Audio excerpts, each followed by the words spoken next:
आमची कन्या आपले विचार या ठिकाणी प्रकट करेल।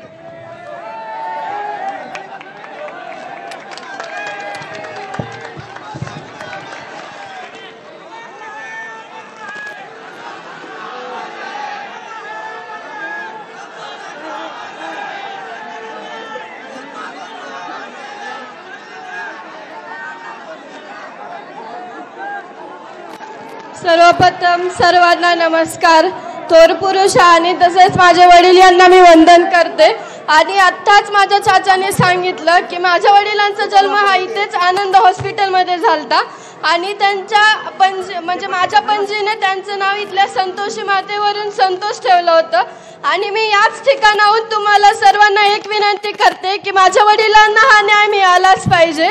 आणि तसंच तुम्हाला तर माहिती आहे त्यांची हत्या कोणत्या प्रकारे झाली आणि त्यांचा यात काही गुन्हा नसताना ते एक समाजसेवक असताना त्यांनी समाजासाठी इतके कार्य केले आणि शेवटपर्यंत ते समाजासाठी झुंजत होते। त्या दिवशी सुद्धा एक दुसऱ्या दलित समाजाच्या व्यक्तीची मदत करत असताना हा प्रसंग त्यांच्यावर आला। ही जी आज वेळ माझ्यावर किंवा माझ्या कुटुंबावर आहे, ही वेळ कोणत्याही दुसऱ्या कुटुंबावर येऊ नये याची मी म्हणजे आपण सर्व याची दक्षता घेऊ। आणि जसे काल आभाळ आलते, हा सूर्य झाकला होता, आज ऊन पडलंय, हा सूर्य आज आपल्याला आणखीन दिसतोय, पण माती आड गेलेले माझे वडील हे मला नंतर कधीच नाही दिसणार। आणि त्यांचे हे बलिदान आपण व्यर्थ न जाता तुम्ही सर्व म्हणजे आपण सर्व एक आहोत, तुम्ही पण सर्वांनी एक या, माझ्या सोबत राहा, माझ्या कुटुंबासोबत आणि माझ्या वडिलांना न्याय मिळवून द्या। आणि हा लढा आपण सर्वांनी एकत्र घेऊन पुढे जाऊ।